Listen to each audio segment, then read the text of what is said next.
Hello, this is Dr. Paul Cottrell, and I'm going to do another episode of PNN.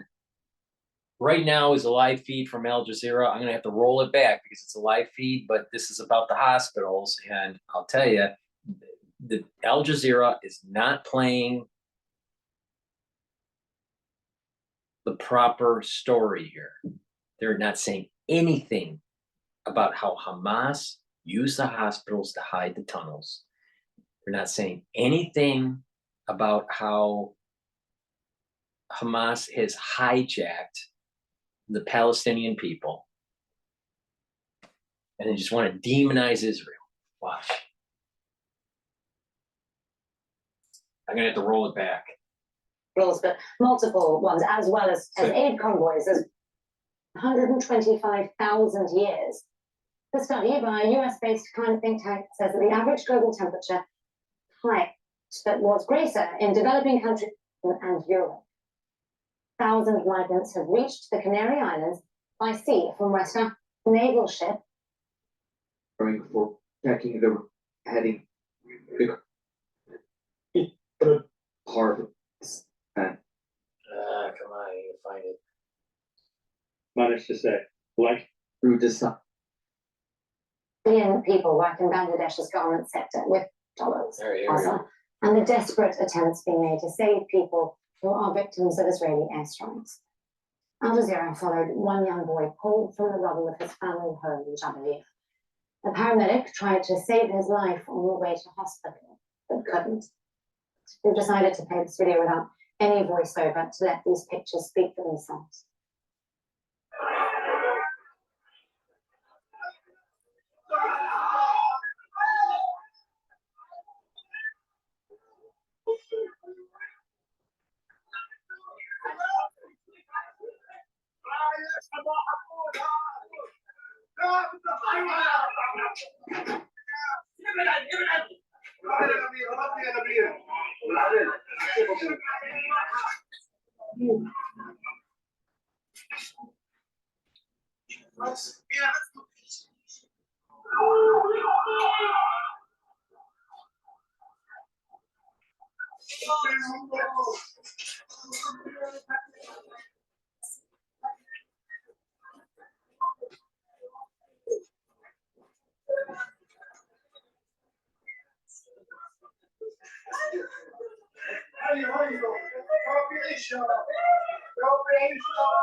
Well, that's it for me for this news round. I'll be back in a moment.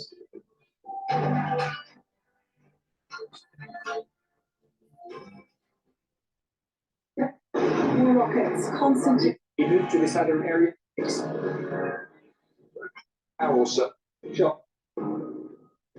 Power. With informed opinions. Large numbers of civilians.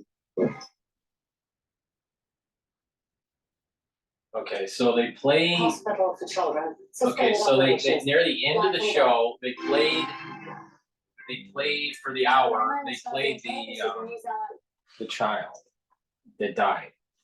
Now there's going to be collateral damage. Obviously, when you're doing these bunker busters, there's going to be a lot of collateral damage because of the size of munition. Why didn't those citizens leave that area when they were warned? Why? All right. Now, it's going to happen. Children are going to die in this. But we also have to realize that for 15 years, Hamas has been digging underneath the civilians, and the civilians didn't do anything about it. And the Palestinian government has been fleecing their people by skimming NGO money, misappropriating NGO money, misappropriating US funds, misappropriating funds from Europe, even funds from their own area. I'm sure that there are, the Red Crescent, for example, but there are organizations within the Islamic community that they're fleecing. And that it is a shame to see that children have to die in this because adults can't get the job done.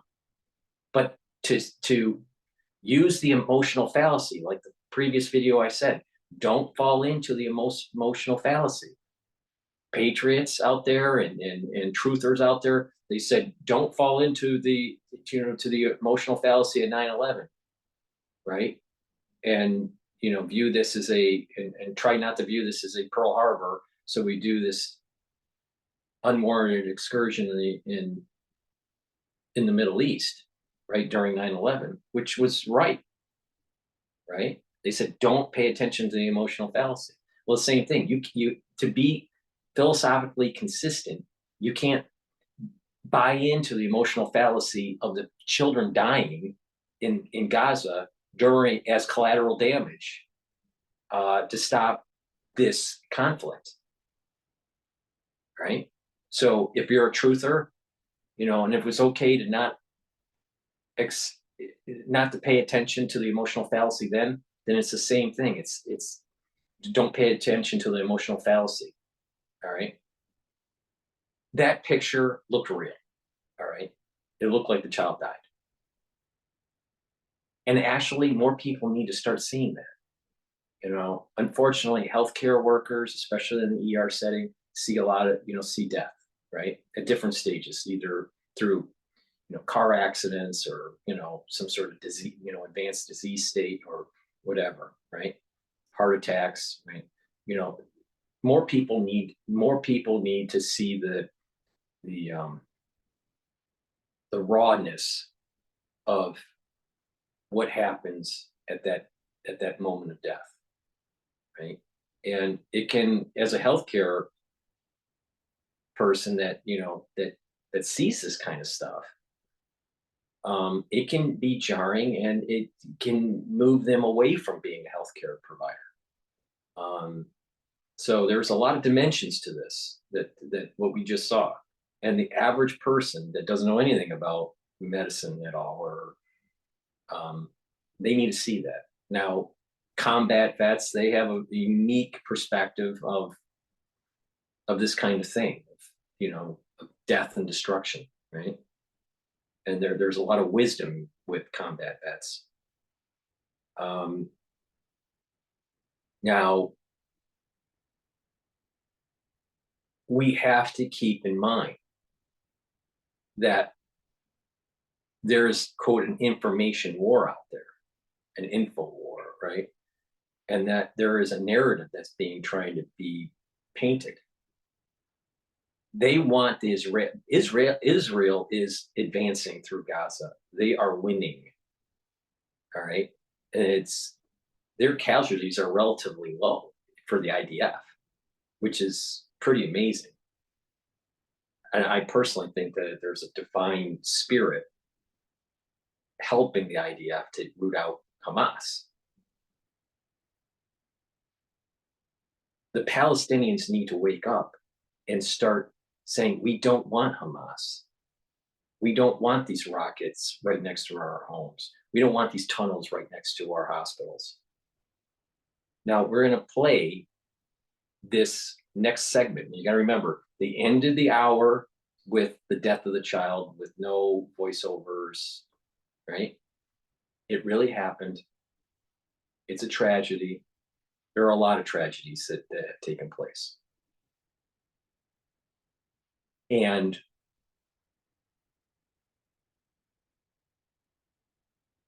Western powers and Israel need to keep the eye on the ball, and that is to root out Hamas, Hezbollah, and Iran. And don't do half war. And when you do that, you're going to solve the problem in the long run. Yes, more people will get killed, militants and the civilians. But there will be more civilians that get killed if we kick the can down the road any longer. How many more children need to die? If we don't do all war, there will be more children that die in the long run. In the short run, there will be more children that die as of today's tally.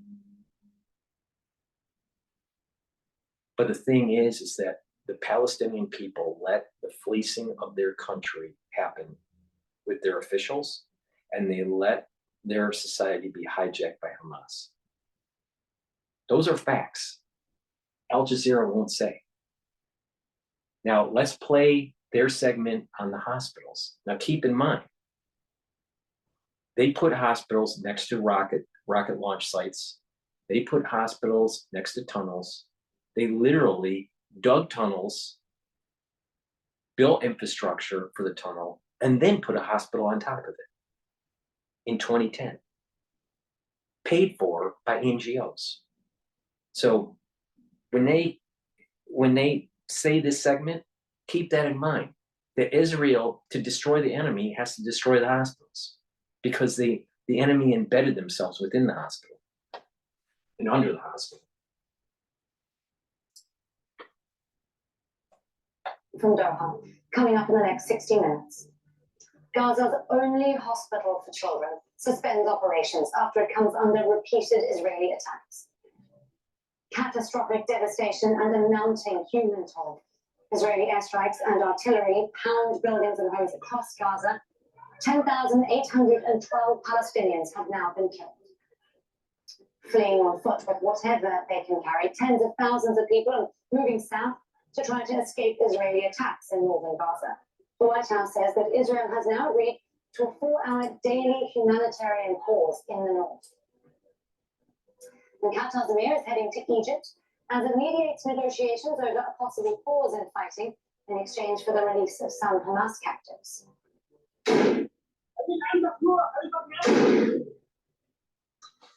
In the occupied West Bank, fierce gun battles rage between Israeli forces and Palestinian fighters in Jenin. At least 10 Palestinians have been killed.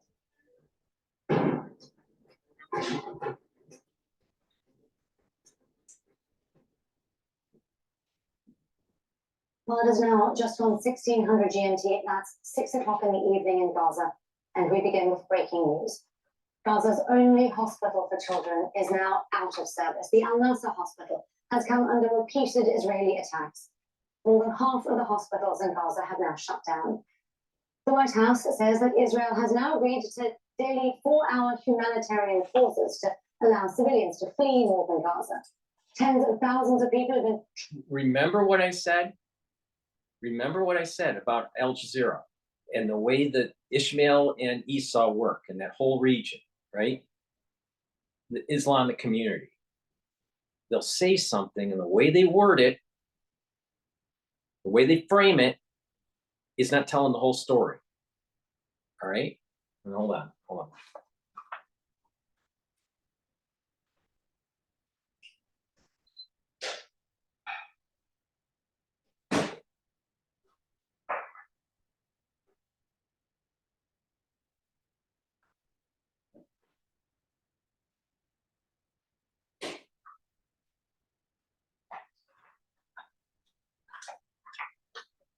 I had to have my coffee. All right. So the way they're framing it is not telling the whole story. They said Israel attacked the hospital. They're firing at the hospital and all this crap, right? True. They don't tell you the other part of the story, that the fucking Hamas is in the hospital. Fucking Hamas is launching rockets next to the hospital. Hospitals, plural. And that aid and provisions are going to run low. They're going to run low for these hospitals because of Hamas digging in, and Israel has to root them out.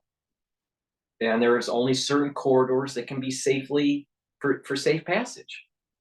Hamas did this to the Palestinian people. That's the big point. But they'll only frame it in such a way where it's Israel's fault. Oh no, Hamas has nothing to do with this. Oh, by the way, breaking news from the occupied East Jerusalem. Telling you, gotta be careful the way they frame it. To escape the fighting up in the north, where Israeli ground forces have been engaged in fierce street battles with Hamas fighters. Well, the death and destruction in Gaza has led to renewed diplomatic momentum. Senior Hamas leaders are in Egypt, and the Emir of Qatar is also on his way there, while the Reuters news agency is reporting that the heads of the CIA and Mossad have been in Doha. As we've been saying, the Emir of Qatar is on his way to the UAE and Egypt. Well, let's speak to our correspondent, Tariq Abouazoum. He joins us now from the ground there in Khan Yunis, in the south of the Gaza Strip. Tariq, tell us a little bit more about what's been happening at Al Nasser Hospital and all the other hospitals that we've been hearing about. They've been in dire straits now for weeks. They're going to only focus on Israel attacking the hospitals and the provisions running low. But they won't say that Hamas is embedded in the hospitals. Hamas is under the hospitals. Hamas is firing rockets 70 meters away from the hospital.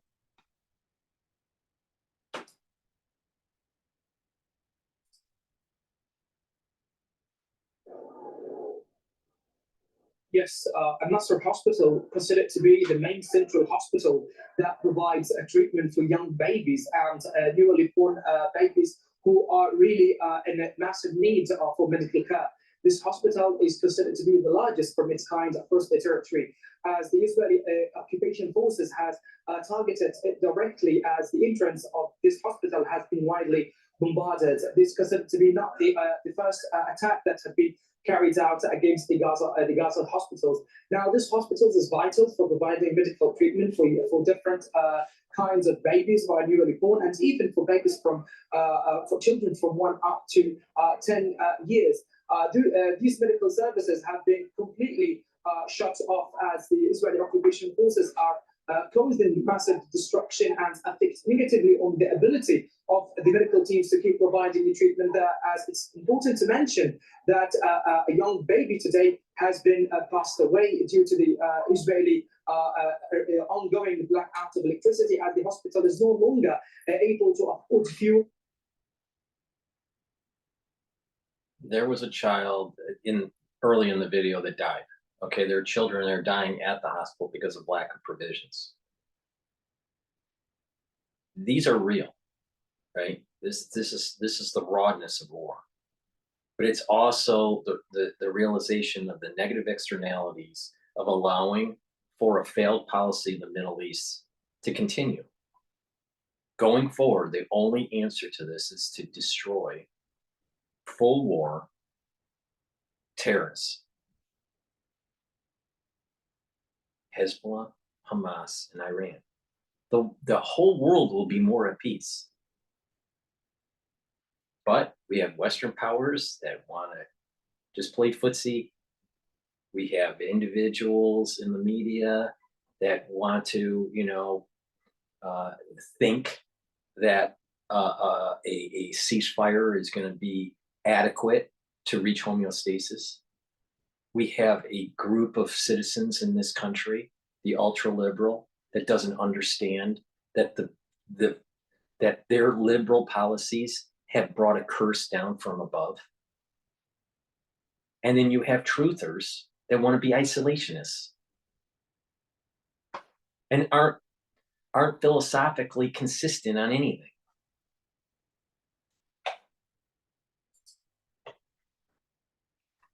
To keep operating main departments, as clearly know that babies are requiring constant electric currents in order to keep being provided with oxygen and even other medical supplies. Now, these attacks could not be recently new, but it has been carried out since the early beginning of this fighting, as even more than 34 Palestinian hospital and medical care centers have been partially destroyed and become out of service. Also, main central hospitals, including Shifa and even the inpatient hospital, has been repeatedly attacked. We are talking about the solar panels that have been directly targeted on the roof of the Shifa hospital in order to affect on the ability of hospital to keep operating as the ongoing blackout of electricity and the fuel prices continue.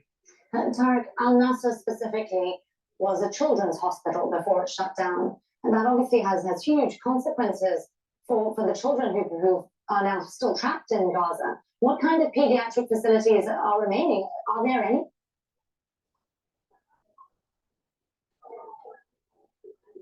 Yes, we are talking about some main facilities that still operating depending on secondary generators.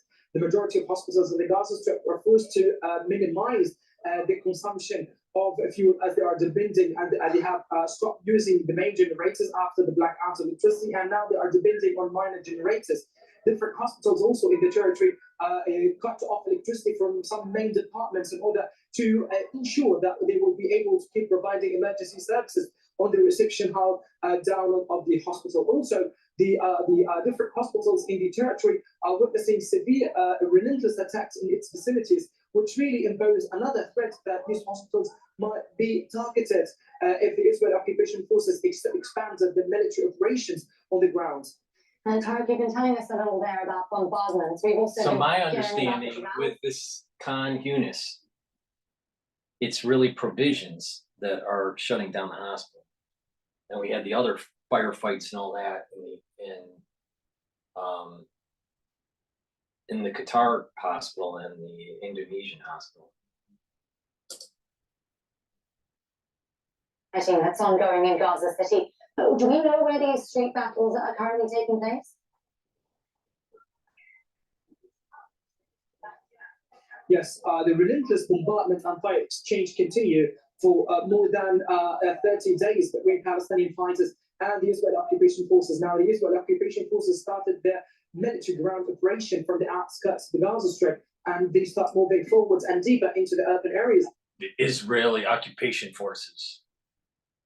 Why don't they just call it the IDF and Hamas? Right? They spin it. They gotta say something that's just like Israeli occupation. Brr.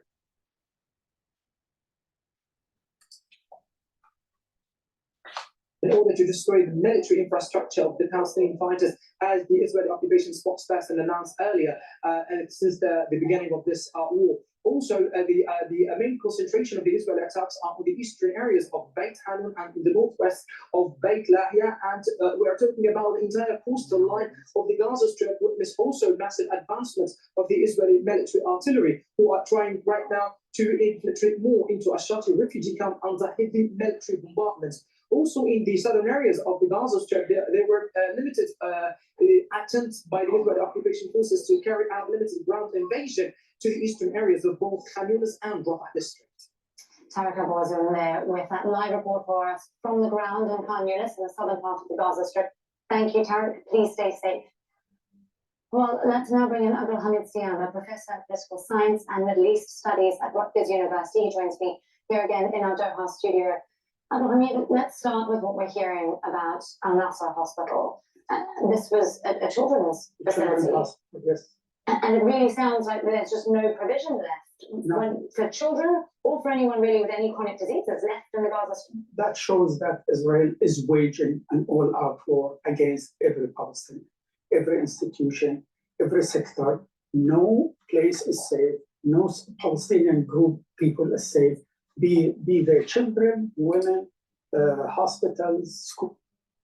Because the Palestinian people are complicit in allowing Hamas to continue for multiple years, digging and digging and shooting and shooting and digging and shooting and digging and shooting for 15 years.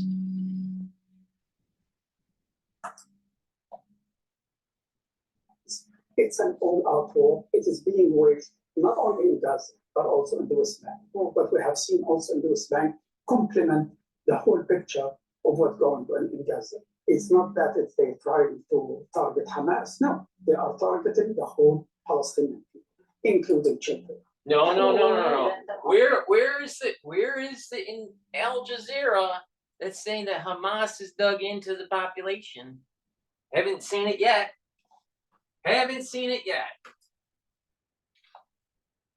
Hospitals that have been targeted have also become shelters for tens of thousands of people. Exactly. Because they're the last remaining, in terms of trying to choose your refuge, they're some of the only buildings still remaining with a little bit of water, a little bit of electricity. How are people now coping? We've been talking. I'm going to jump into France 24. It's saying Israel-Hamas War is causing shortages in the hospitals, and then they can't stop the infections. Is this the beginnings of something that is maybe of biological origin? Maybe. This is France 24. Life? What kind of life are we living? People around the world in all countries are living. We are not living. Every 2 years there's a war. There's no water, no food, there's nothing to drink, there's no justice.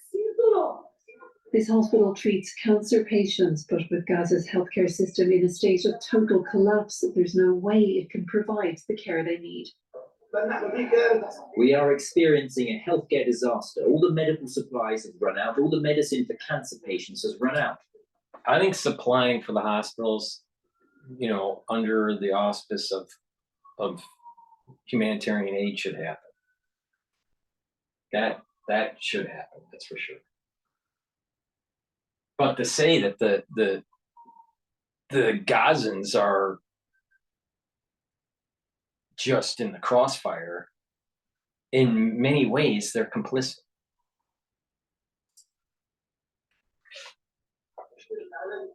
We're heading towards a catastrophe. The trickle of humanitarian aid coming into Gaza is nowhere near enough to replenish medical supplies. It's the same for food and water. From the early hours, hundreds of people gather at water distribution points, but there's never enough to go around. And humanitarian convoys are themselves at risk, like these ICRC trucks that were hit on Tuesday. Willfully impeding relief supplies to a population under bombardment is a war crime, and the Israeli government needs to immediately allow fuel in through the Egyptian crossings, as well as to take measures to open its own crossings for life-saving humanitarian relief. Humanitarian agencies are united in their calls for a ceasefire to finally give some relief from what they call an unfathomable level of death and human suffering in Gaza. An investigation is opened here in Paris after. I keep on saying God is coming down and bringing. There's a divine curse hitting man. So they want to blame the Israelis, and everyone's at fault here. Israel's at fault. Hamas is at fault. The Palestinians are at fault, right? Everyone's at fault. Even the children are at fault, all right? Because you don't know how they're going to be brought up. You don't know what kind of soul root they're coming from, all right? And there's a high probability that, because they're coming from the soul root of Ishmael and Esau, that they're going to end up being just wild beasts. I know that sounds harsh, but that's the reality when you're looking at this from a metaphysical lens. There's a punishment that is happening. So instead of blaming the Israelis, why don't you look in the mirror and actually realize that your policies have failed your country? There's a resetting that's taking. Everyone was talking about the Great Reset in the last crisis. That wasn't the Great Reset. This messianic thing that's going on, this is the Great Reset. It ain't about money. It ain't about your constitutional rights. It's about actually the resetting of the borders and the rebooting of the temple. And people need to realize that everyone's getting judged. Everyone's going to have a certain level of hardship. everyone is going to have a curse. But if you repent, you make the world a better place, you set things right, you'll actually get a blessing. But what is evil has to be rooted out. And for us as a society to reach homeostasis, we cannot maintain the status quo with Hamas, Hezbollah, and Iran. They need to be destroyed. Yes, after scores of Stars of David were found branded across French capital's walls last week, the arrests of a couple allegedly involved in the acts of vandalism have led to suspicions of foreign interference. These Stars of David, spray painted across buildings in the Paris region, have sparked national outrage.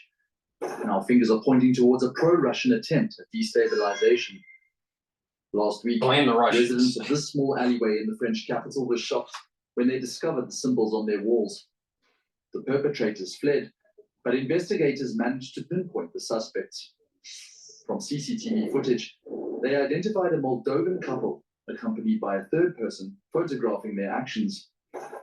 The investigators made a connection with 250 other similar marks in Paris and the outer suburbs. 4 days earlier, the same stars had been spotted in the 10th district. But this time, the perpetrators, another Moldovan couple, were arrested on the spot with their phones containing messages in Russian from a presumed backer. Why would the Russians get involved? These two cases seem to be linked because we have the same modus operandi, the same outline. We were able to check with their telephone that they were in contact, the two couples were in contact with a backer abroad. But to what end? According to Le Monde journalist Damien Leloup, the images have been used online to manipulate attitudes throughout Europe. Based on our knowledge, these photos were only distributed by fake accounts belonging to the same pro-Russian disinformation network. Each time, these photos were posted with a message saying, "It's a real shame this has happened in our city. We don't realize it, but the conflict in the Middle East will impact us all." He says this was part of a vast Russian disinformation operation that France's government has been calling out for months. The aim is to divide European societies, to frighten them, and to give them the idea that in this context, everyone is better off at home. We must not get involved with Ukraine and the Middle East. The case is now in the hands of an investigating judge. We move on to another conflict in the war in Ukraine, which is making little progress on the front lines. Kyiv, though, scoring major. Now let's drop back into Al Jazeera.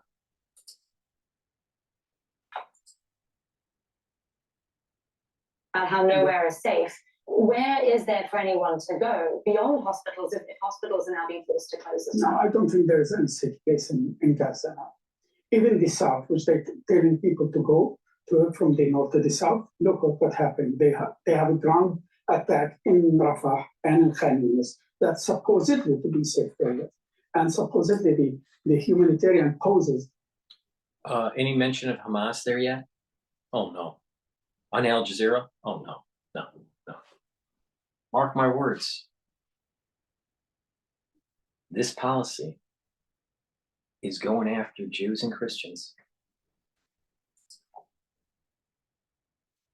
Would allow people to go there, and the attacks are there. There is no what inch in Gaza that has not been bombarded. If the children hospital is not safe, there is no place safe in Gaza. I want to talk about deliberate targeting that we've seen, because the Israelis have also said they came out and said that they've actually targeted ambulances. They said those ambulances were being used by Hamas. The Gaza Health Ministry says they absolutely were not.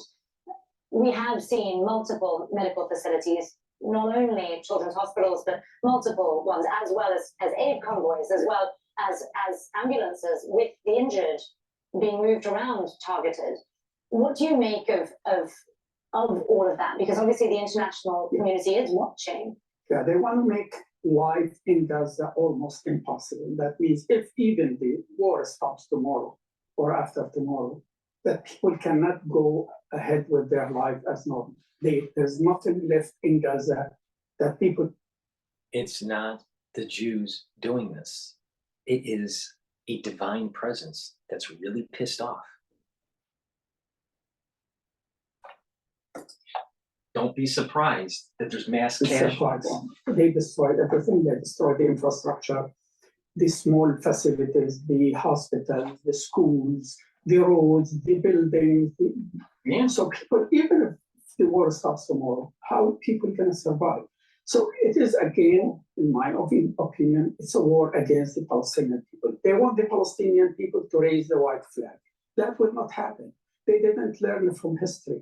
They've been fighting Gaza again and again, and maybe like the refugee camp in Geneva today. They invaded this refugee camp tens of times. Yet they go back to the same refugee camp. Yet they go back to the same place in Gaza.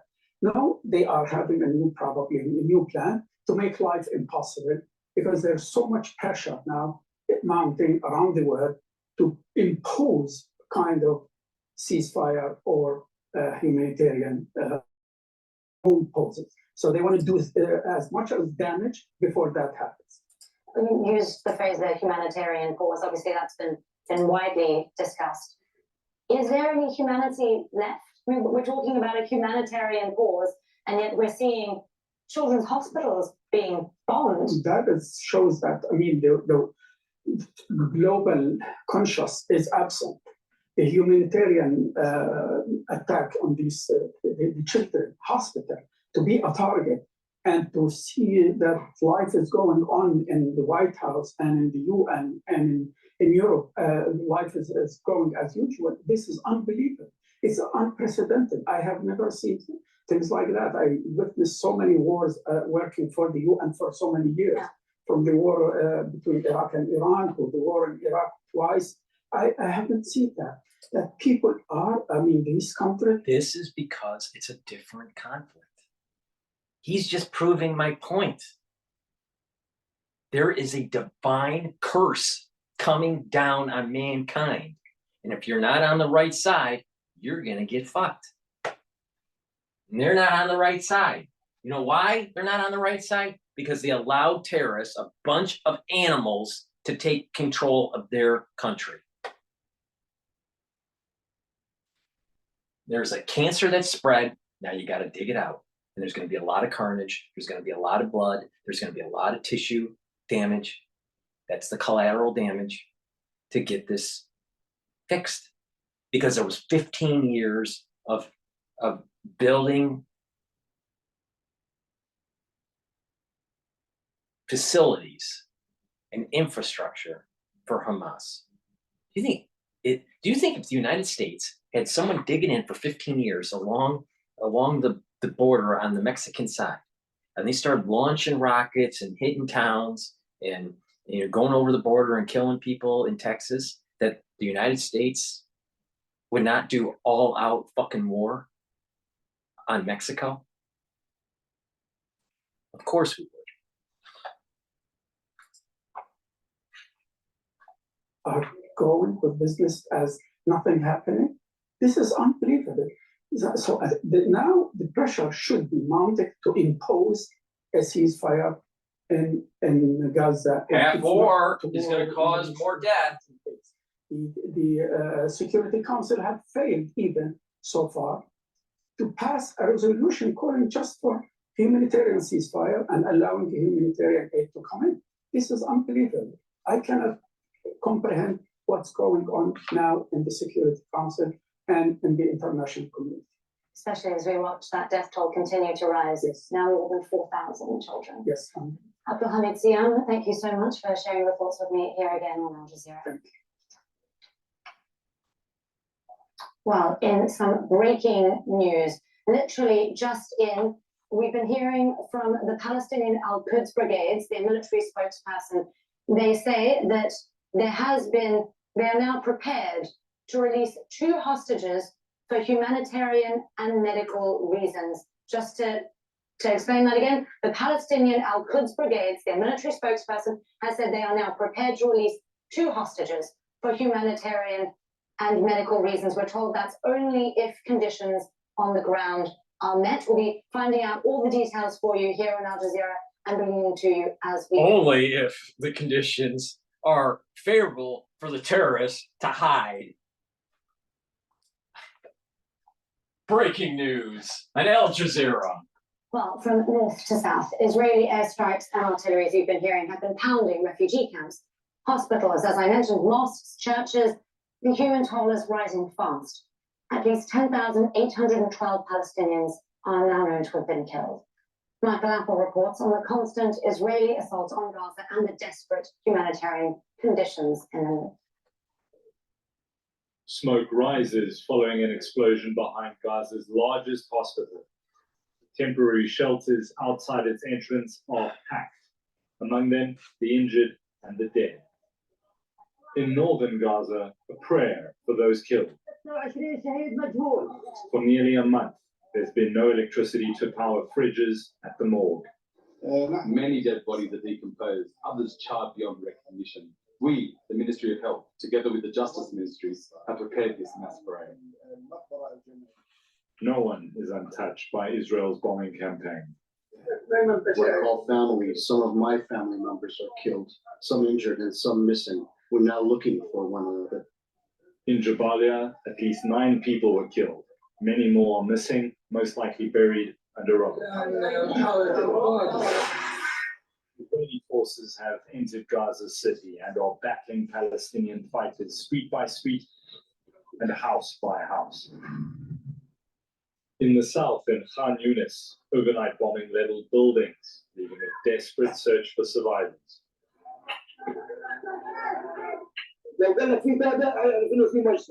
If they say there will be calm, they know that there will be a massacre. My father, who is 70, was sleeping in this house. Also, my 2 sisters were killed here. Those able to get out head for the Rafah border crossing with Egypt. This is the gateway to a hellish nightmare. I cannot even fathom to think what people are going through on the other side. The humanitarian. Don't be surprised when hell is on earth because of the wrongdoings of mankind. We're all at fault here, and I am not wrong on how this is playing out. This is unfolding in Gaza is unprecedented. I am trying to get a loaf of bread for my children. I have nothing to feed them. We are begging. We cannot even find a drop of water to drink. Almost half of the dead are children.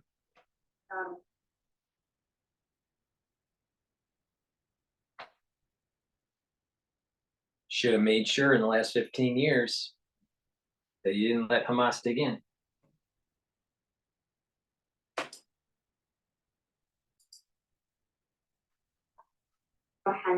I wish I could go back home. I hope I can go back to school and see my teachers.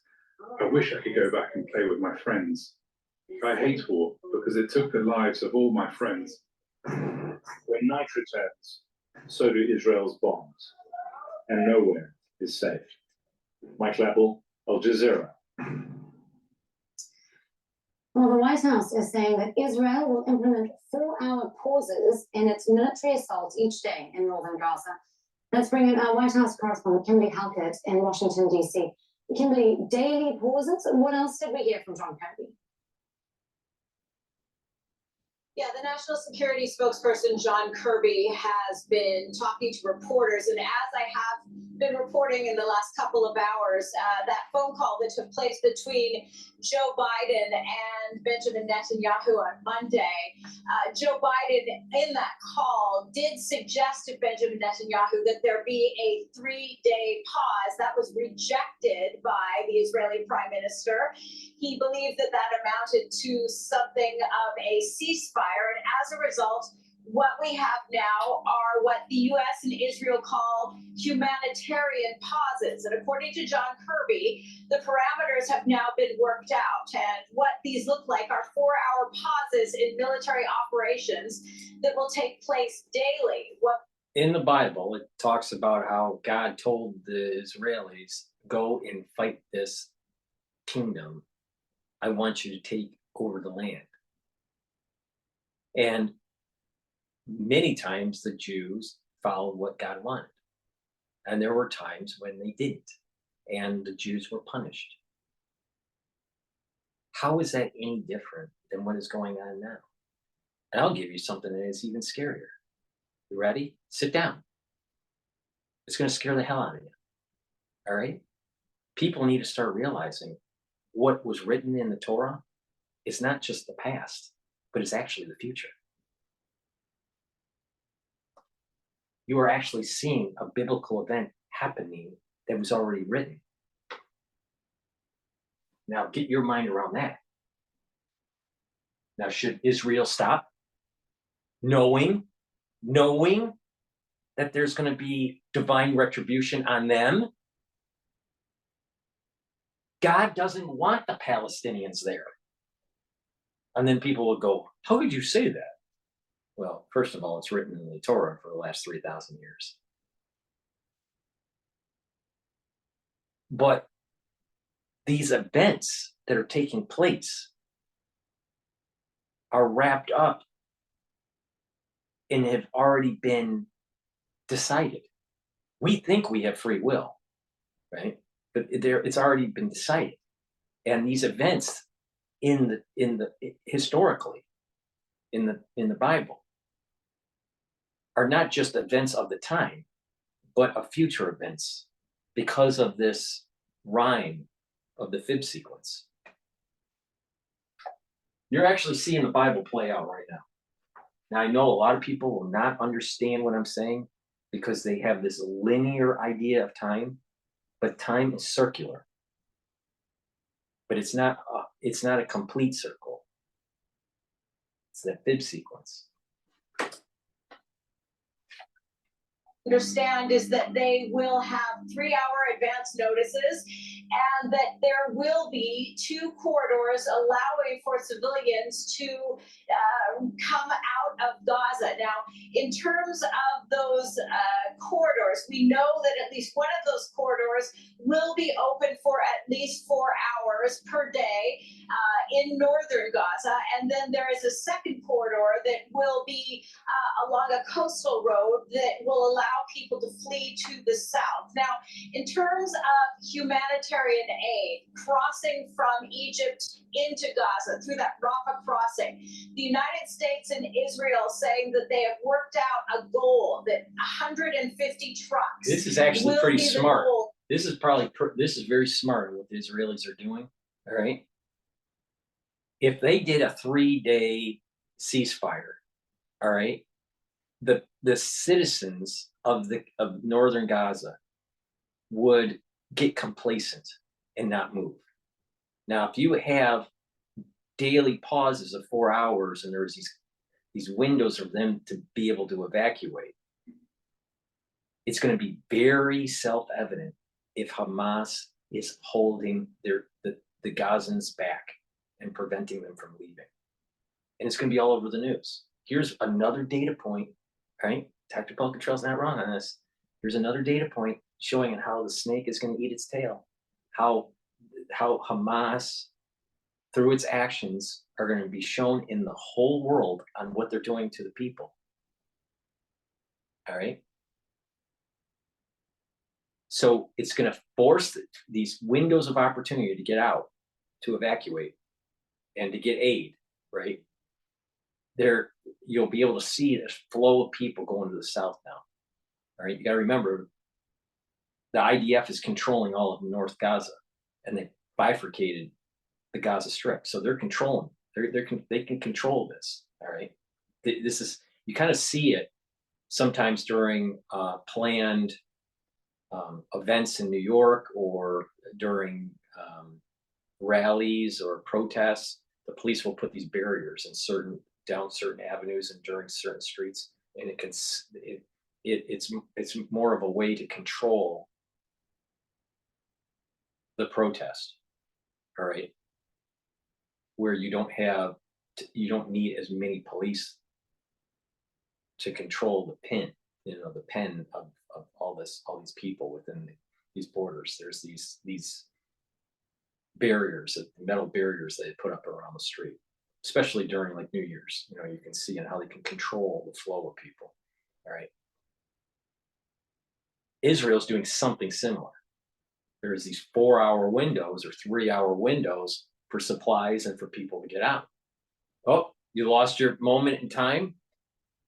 What it does is it forces that complacency to not be there within the population. So the next window, they'll try to get out. They miss that window, they'll try to get out the next window, the next day. And eventually what you'll see is that the people will start to try to get out. If Hamas is holding them back, it'll be obvious. And the ones are staying that can't leave or don't want to leave, right, will get some aid, all right? But they're probably far better off getting into the southern side of the bifurcation. This is a pretty smart move versus a ceasefire. And you're going to see, and Hamas, if they're headstrong, they're going to dig in and fight the Israelis, and that's exactly what the IDF wants. They want to kill Hamas and try to get as many of the civilians out of the way. But they should not stop. No half war. Terms of humanitarian aid, that would be food, medicine, other critical supplies. What we know is that is in dire need, particularly as you've been discussing the hospitals and the fact that there is very, very little to work with, particularly when it comes to surgeries, pain medications, almost medieval conditions. Almost medieval conditions. They live in medieval conditions for thousands of years. So quit that bullshit. Here's another example of the snake eating its tail for the ultra-liberal. See this mass caravan of people trying to evacuate and get to safety. The ultra-liberal, when they see these mass caravans coming from South America and all the way through Central America, through Mexico and into the United States, unfettered, the ultra-liberal says that's okay. Keep the borders open. Well, why the fuck isn't it okay, ultra-liberal, for them to flood over the border into Egypt? Huh? Why? Why isn't it okay? Ultra-liberal.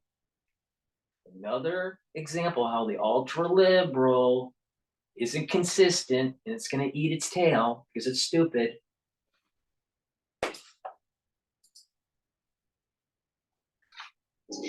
So what we know is that right now, as of Wednesday, only 106 trucks were able to get in. The goal is 150. Now, very quickly, the U.S. president has just left the White House. He has gone to Illinois, where he will be talking about economics. He was asked about the captives that are being held by Hamas. What we know is that right now, the U.S. president says he is optimistic that there are going to be some released, potentially as part of this interruption in military operations. What we are expecting is that they could be released in batches of 10 to 15, according to John Kirby. But this could take place over a period of days. And the U.S. president saying that he is optimistic and he is going to continue working until all of these hostages are released, or rather captives, that is, are released. Kimberly Halbert there, our White House correspondent with the very latest for us from Washington, D.C. Thank you, Kimberly. Well, let's now get more on all of this from Alan Fisher. He's in occupied East Jerusalem. Alan, as we've been hearing, Israel has rammed in occupied East Jerusalem because those bad Israelis want the Temple Mount.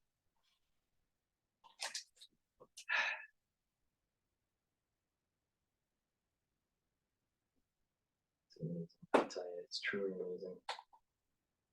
Please go to my store, the-studio-reykjavik.com, and help support my channel by purchasing the health products that will improve your health. And if you follow my anti-aging protocol, what will happen is you'll actually slow down your aging. So Max 35, take this with a teaspoon a day and it will neutralize pathogens. You swish it in your mouth, you gargle with it, you swallow it, and you do this every day. It's a structural nanosilver liquid. Silver gel. This will neutralize pathogens You're in the cold season, so put it around your mouth, put it on your hands, put it around your eyes, put it around your ears, put it around your nose, and it will neutralize pathogens. It can be also used as a skincare product. You keep it on your skin over the night, and you'll notice that your face, it'll start to tighten. If you couple that with vitamin C and my collagen product on my store, what you'll notice is that the dermal layer will improve, especially if you're drinking 64 ounces of water that is filtered. All right, you do that for 2 weeks, a month, you'll notice that your skin is a lot better. So it's a silver gel, vitamin C, collagen. If you want an extra kick to improve your skin, also take the C60 teaspoon a day with resveratrol. Take lignans. All right, this is a powder. It helps with the immune system. It also helps with hormonal health for males and females. All right, so please take this, take it every day, put it in a smoothie, put it in hummus, put it in water. But the idea is to take it every day and it'll improve your health. With a good immune system, you're going to be able to fight cancer. I wonder what's going to happen in the post-era crisis that we just went through. Structural nano silver soaps. Don't be a smelly liberal that is constantly eating its tail. Use the structural nano silver soaps, and I have it in different varieties. Go to the store, the-studio-reykjavik.com. It's a high-end soap. Please get a few bars of this. It's a great product for a holiday gift. A lot of people out there are saying stuff on YouTube that you shouldn't trust because they have a filthy mouth. But if you take my toothpaste, you won't have a filthy mouth. You know why? Because it has structural nano silver. It'll whiten your teeth, freshen your breath, neutralize pathogens, and reduce gingivitis. By doing that and having proper oral health, you're going to reduce cardiovascular disease as well. So go to my store, the-studio-reykjavik.com, and get a few toothpastes from my store. This is going to make sure that you don't turn into a filthy mouth ultra liberal. You want to be a filthy mouth conservative.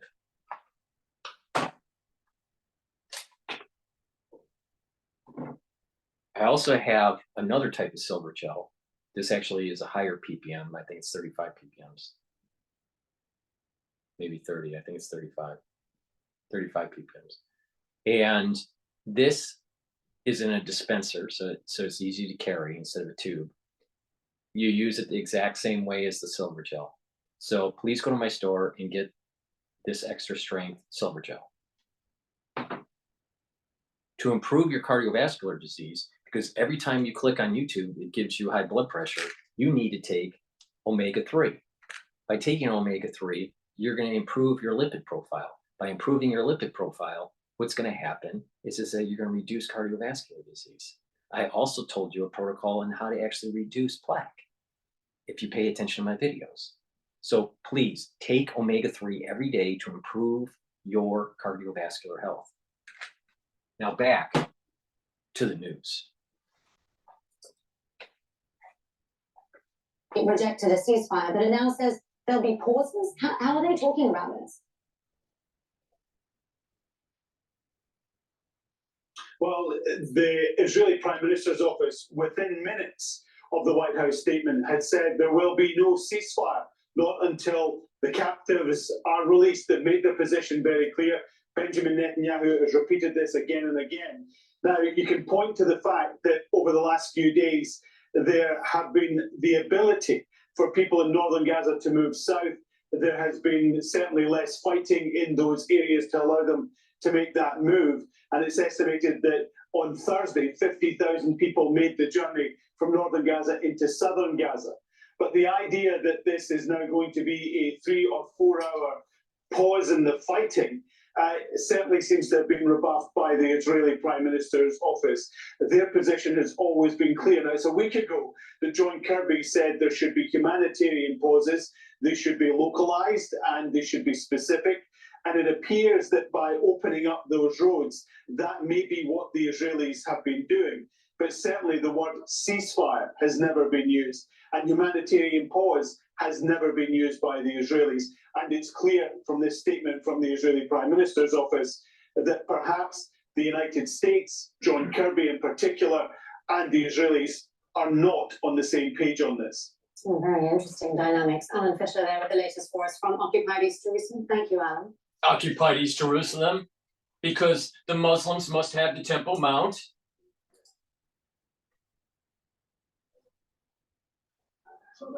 Well, let's take you now to some of the latest pictures that we're getting from the Gaza Strip. This is the northern part of the Gaza Strip, in an area which is believed to be near the Indonesian hospital or in the hospital. There's been shelling very, very nearby. Now, we heard from the Gaza Health Ministry just a few hours back. Don't you remember I said that there are tunnel systems that were put in the ground in 2010 before the hospital was built with NGO money to hide the tunnels? Of course there's going to be a lot of activity around the hospital. Did she say that? I hope you don't donate to those NGOs that actually built the hospital over that tunnel system, because you're complicit. You actually helped Hamas. The hospital was running so low on fuel that it was going to go entirely, it was going to have to close all operations within 24 hours. We know the lights have gone out there before, and they managed to get them turned back on several weeks back, but they've been running with very few supplies for days and days now. You're watching injured people being moved around after the shelling that's taken place very close to that area. We know this is all in northern Gaza. This is all in a part of the Gaza Strip which the Israeli military has asked people to leave from. But obviously hospital staff have said that they need to stay on to do what they can to help their communities and treat the wounded. A lot of these hospitals in these areas have also become shelters for so many people who've been displaced, families who've lost their homes.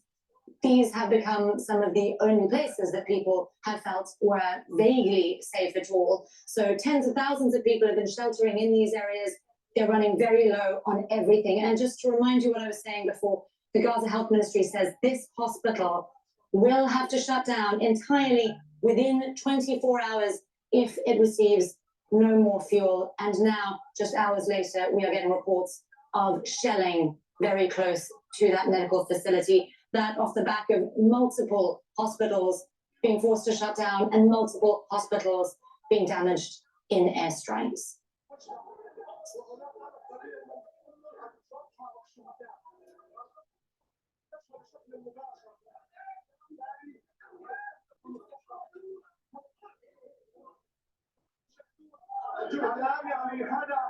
Well, if you're just joining us now on the News Hour on Al Jazeera, this is a classic example when you don't take hold the precious aspects of self-governance and to build your society and work with your neighbors.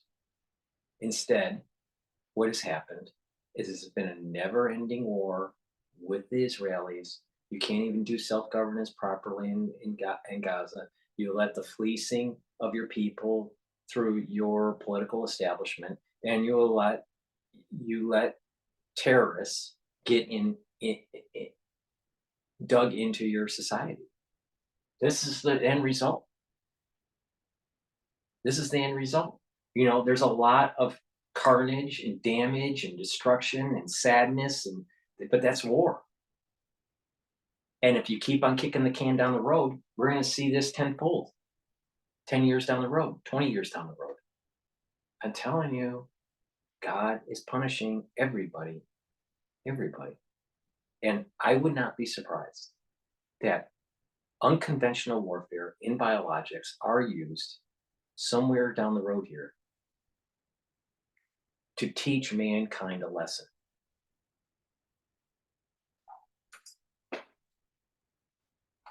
the aftermath, very latest pictures, so pictures just in the last few minutes coming in of the aftermath of shelling. So we're watching The images. Dow people is now down move about around, 20 shelling points, that's S&P taking place 500 near the Indonesian almost up 2 hospital points. in northern Gaza. And we also know that this hospital is also running very low on everything, including fuel. We do expect that that will have to shut down within the next 24 hours. That's according to the Gaza Health Ministry. Now, just to recap what we've seen. Now, think about the strategy the Israelis are doing. You know, think about this. Home gamers, all right? Sit down and learn. The strategy is this. We know that Hamas is dug underneath these hospitals, shooting rockets from the grounds of the hospital or around the hospital. There are cases where they're actually shooting out of the hospital.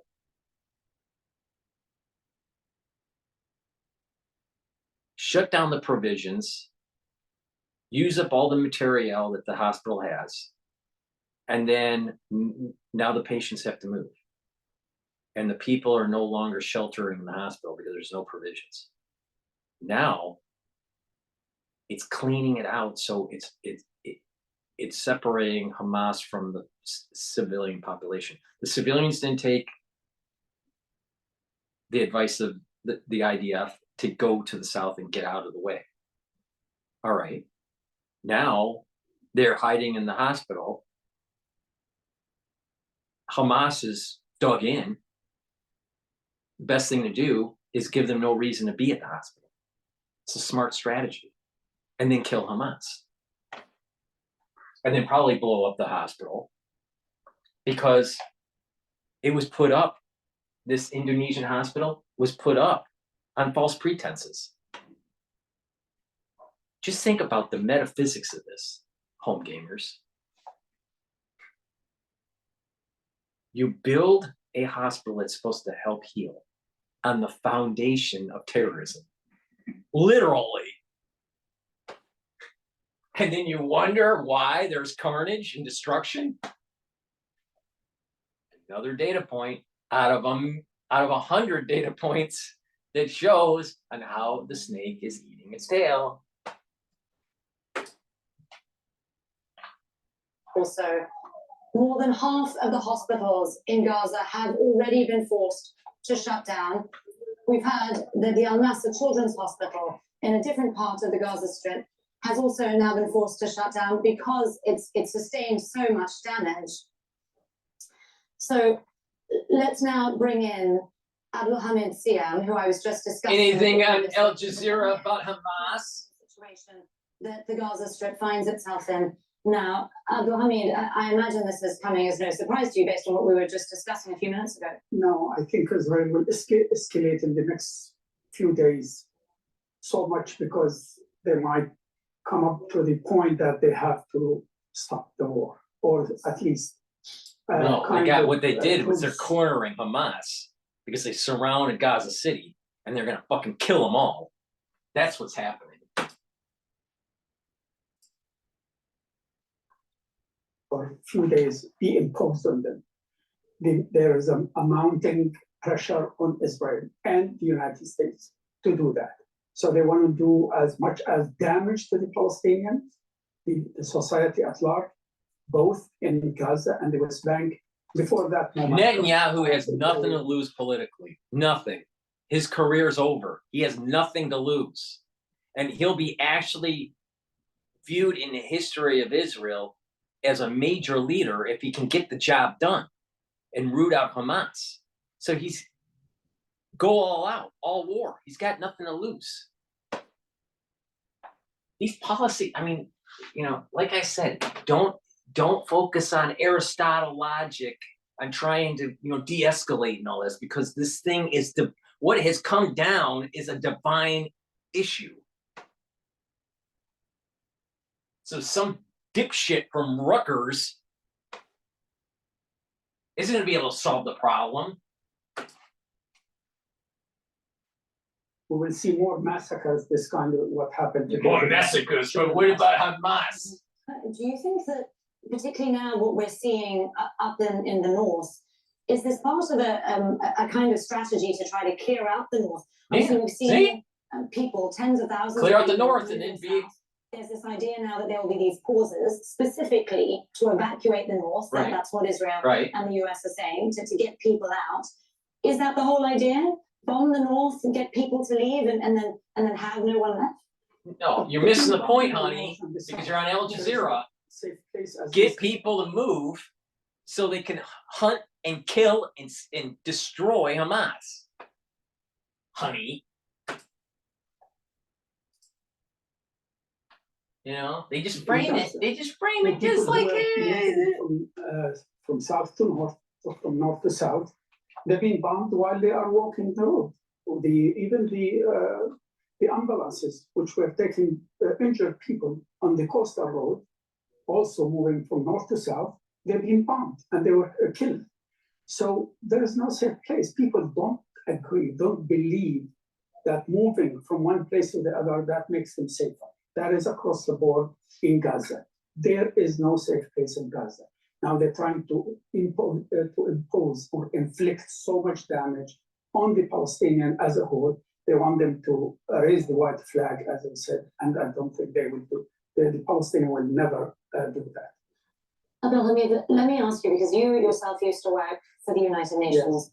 Where is the UN in all of this? I mean, just a few days ago, I was speaking to the Gaza director of UNRWA, the UN Agency for Palestine Refugees, who was saying that they could no longer offer protection under the UN flag. So what is the UN's role now? I mean, presumably, if there are supposed to be humanitarian corridors, broad evacuations, and now these pauses with tens of thousands of people on the road, is the UN supposed to play a part? The UN is going to get involved, and you're going to see on how inept the UN really is, and why we should abolish the UN. If I was president of the United States, my very first act as president would tell the military, brick by brick, dismantle the UN, put it on a ship, and dump all of the material in the middle of the Atlantic Ocean. And then turn the rest of the land into a dog park. So little doggies can run around and poop all over the place. The humanitarian agencies are trying. I mean, they've been raising their voices. I mean, they've attended every conference. I mean, the General Commissioner of UNRWA, or the UN Agency for Palestinian Refugees, went in himself to Gaza, and he visited some of those shelters. They're trying, but that is not the issue. The issue is with the political organ of the United Nations. That's the one which takes decision. It's the Security Council. It has been paralyzed because of the United States. They don't want to embrace the idea of a ceasefire, which is other countries are calling for.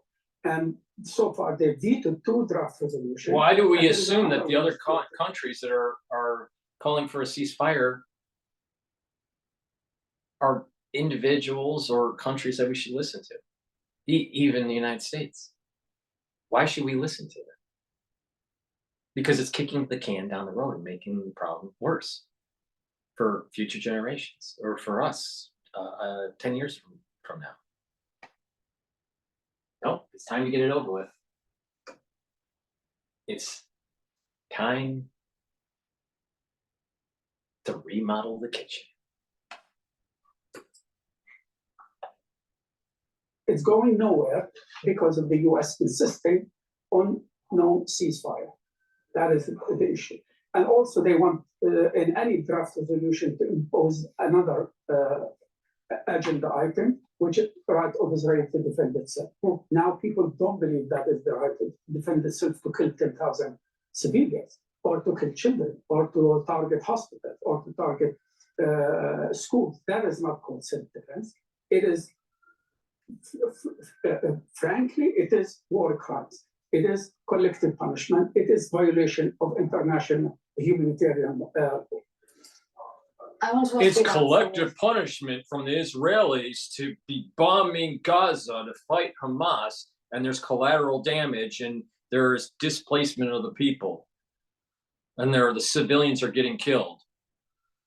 No, it's collective responsibility, motherfucker. the collective responsibility of the citizens of Gaza should have prevented Hamas from digging in. Collective responsibility.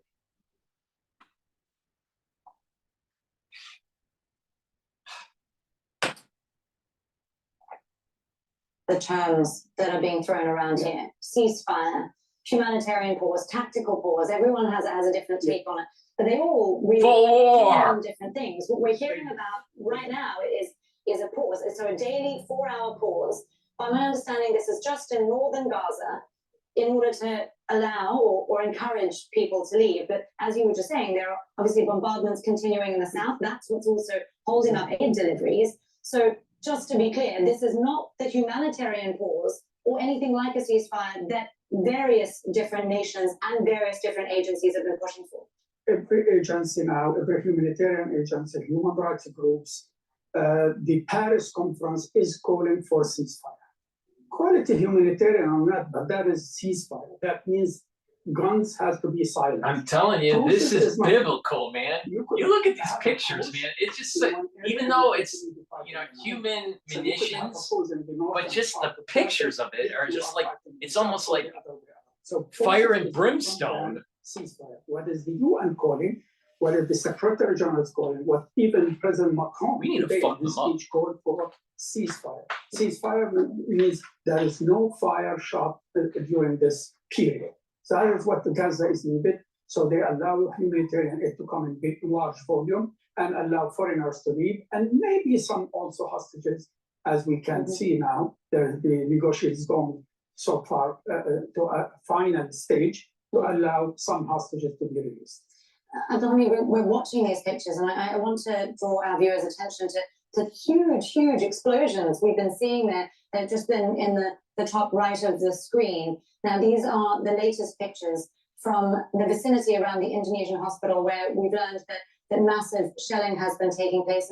And Abraham, you and I were just talking earlier about intentionality and strategy here by the Israelis. Very interesting to see what their intentionality is now in doing this very close to one of the only remaining health facilities in that area that is still functioning, and they only continue to do so for the next few hours. Abraham, thank you for joining me again.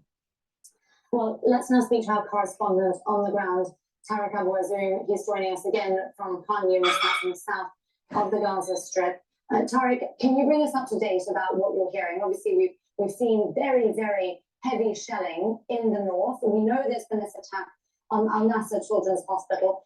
Are we seeing an intensified bombardment just in the last half hour or so? Yes, during the last 10 minutes, the Israeli massive bombardment has spiked, in particular in the north of the Gaza Strip. The attacks were very close and around the vicinity of the Indonesian hospital. People who were residing in the yards of the hospital start to rush into the inside of the hospital to be protected from the Israeli relentless bombardment. This amount of airstrikes is unprecedented during the previous kinds of targeting to the vicinity of the Indonesian hospital. Also, the attacks continued around the vicinity of the Shifa hospital. It seems that the main concentration during the last half hour were generally on the vicinity of Gaza main central hospitals, as they had previously today attacked the Al-Nasser hospital, which is considered to be the main central hospital that provides medical care for young babies and newly born kids. Tarek, we've been hearing obviously about all of these bombs, but we also know I think it was 3 days ago or 4 days ago, the IDF showed intelligence photographs of the actual facilities of Hamas around and underneath the Indonesian hospital. Latest pictures show aftermath of bombing near Indonesian hospital in North Gaza. Wonder why. See, you know what? You know, the only way to solve this problem is total war. Of the bombardment, but also of the siege, that so many health facilities have had to shut down. What is the state of affairs in northern Gaza at the moment? Who is still functioning? Is there anywhere that anyone can go for medical attention?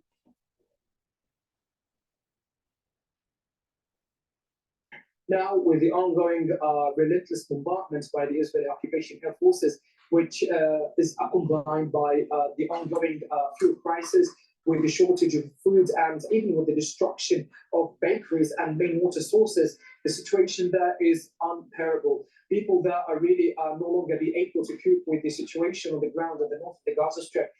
Literally, the bombardment is in every single corner of the north of Gaza Strip. People were evacuating to the southern areas on their foot in order to run away from that hill that is taking place in the north of the Gaza Strip. We are talking about hundreds of airstrikes every night, taking the lives of hundreds of Palestinians as well. The hospitals that are witnessing massive deteriorations in terms of the medical conditions. They are very running low in terms of medical supplies, as there is no any humanitarian aid have been delivered to the north of the Gaza Strip. And also, these hospitals are overwhelmed and flooded with patients and even displaced people who are trying to shelter inside these hospitals to be away from the relentless bombardment. Now, with these ongoing airstrikes in the vicinity of the Indonesian hospital in the north of the Gaza Strip, the Israeli occupation forces are trying to force citizens to leave the hospital and to evacuate to the southern areas of the Gaza Strip. Thus, they have a clear flexibility in terms of carrying out and to expand more military operations on the ground. Tarek Abouazzoum there with the latest for us. A live report from Khan Yunis and the southern Gaza Strip. Thank you, Tarek. Well, the Reuters news agency has been reporting that the heads of the CIA and Israel's Mossad intelligence agency have met the Prime Minister of Qatar here in Doha to discuss a possible deal for captive releases as well as a pause in the fighting. Well, let's bring in Hashim Al-Bara. He's here with the latest on this developing story for us. Hashim, just an hour ago, you and I were talking about possible movement. This has all obviously been done very, very quietly. Is what we've seen in the last half hour or so, is this the movement that we were expecting? Breaking news. Dr. Paul Cottrell is actually having his lunch.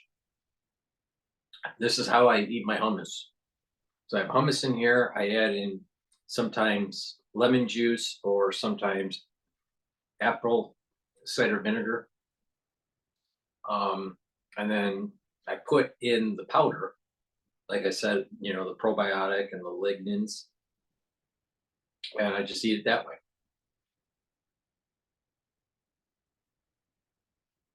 Don't you find it strange? Why is it a CIA guy, Burns, going over to the Middle East to broker some sort of hostage agreement? Why is that? Doesn't that seem like something that Blinken's supposed to do, or Kirby? Why is it a CIA guy? That's awfully odd. Must be something more going on. Israel's gonna fuck up Hamas. Trust me.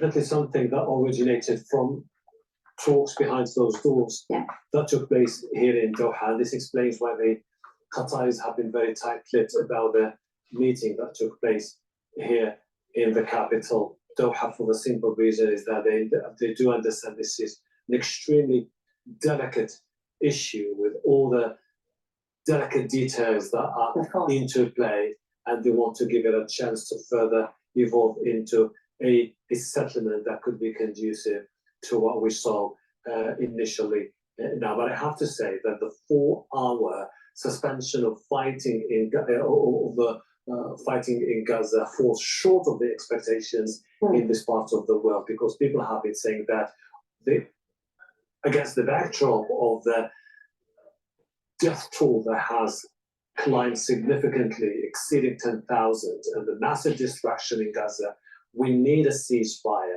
something that the Americans and the Israelis dismissed.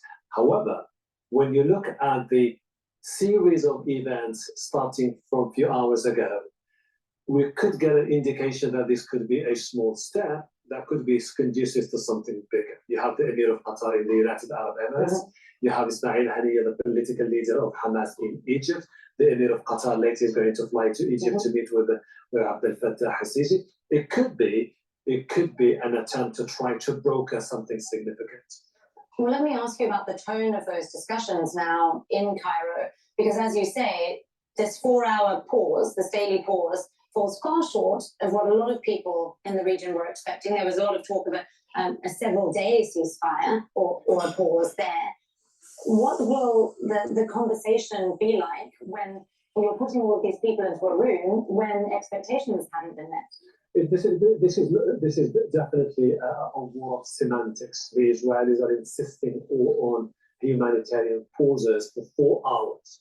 Hamas is looking for something bigger. They want to extend this into something that could be sustainable for the upcoming days. Then ultimately it gives you an indication that we are in the midst of talks between the Israelis and Hamas, mediated by Qatar, about how to move forward. And I would assume that it now boils down to whether Hamas is willing to release a significant number of captives that could convince the Israelis on the need to shift their narrative from humanitarian pauses to something that could be extended into a ceasefire.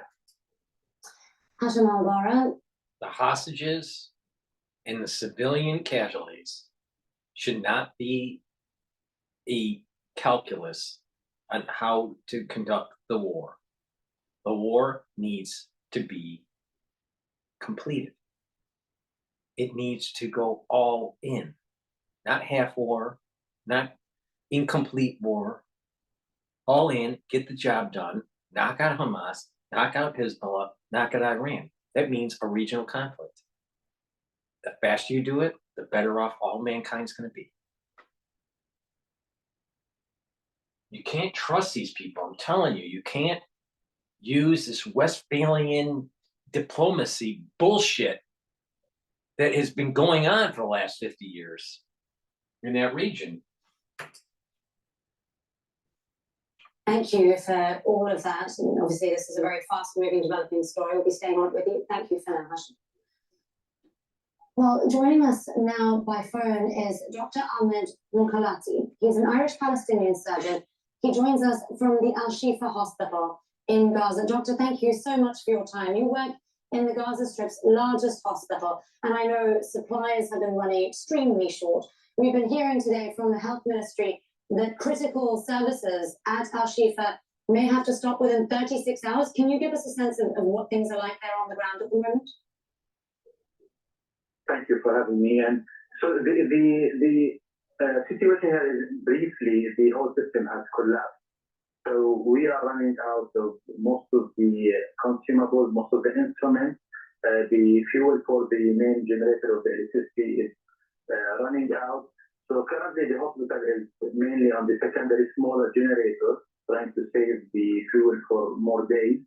So when you go to the hospital wards and buildings, it's almost all the lights are turned off, except for the ICUs, the theaters, and the emergency departments. Otherwise, when someone wants to go and see a patient in the ward, you have to use your phone light just to see the patients, to write the notes, to do what you want.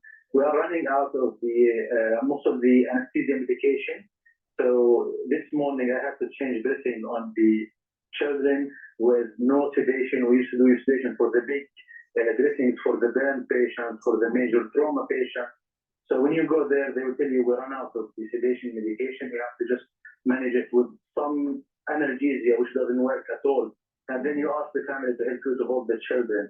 So the whole situation is collapsing. The hospital, the ophthalmology, the eye hospital is out of service now. The main pediatric hospital is out of service. We were struggling in another hospital for the last 2 hours, and then in the last hour they announced it's out of service because they were bombing the hospital and around the hospital, and then they couldn't continue. And then one of the kids died because of the inadequate support. He got medical support. The only psychiatric hospital of Gaza is out of service now. The pediatric specialty hospital, which is Cottrell Hospital, is out of service now. The Shifa Hospital is the main hospital, but you keep getting bombing around the hospital or in the outyard of the hospital. So overnight there was a big bombing near the hospital, and just half an hour ago I was operating on a patient. And that is the hospital that has the rocket launching sites around. So don't be surprised it gets freaking bombed. Now, I've been playing this for quite a while. You have not heard the word Hamas yet. I wonder why. And if you look at the Al Jazeera icon, it almost looks like some devil, emerging from a fire.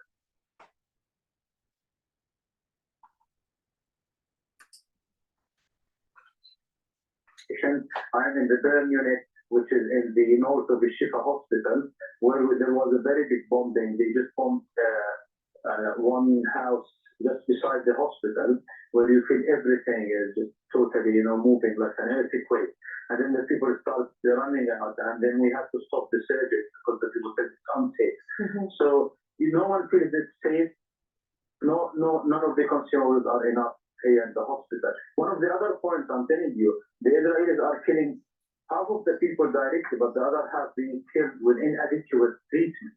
So we are all running that. We are over-exhausted. We have been the same people running the service for more than a month now. Our capacity to deal with complex patients is going down. So when as a burn and plastic surgeon, when I see a patient with burn more than 50%, I know the amount of effort I need to invest in one patient to just try to help the patient to survive this 50% burn means at least 8 surgeries and maybe 2 weeks of ICU support. With the lack of ICU beds, with the lack of the time for theater, with the amount of acute casualties we keep getting in the hospital, I know that I feel disabled in front of the patient, and we have to prioritize many times and then the patient to die in front of our eyes. With the same patient, a few months ago, I was able to save the patient. I was able to provide the patient with better care. Situation now, the whole understanding now. This is an important point that this surgeon. This is an important point that the surgeon is saying. All right. Even though he said nothing about Hamas being around the hospital.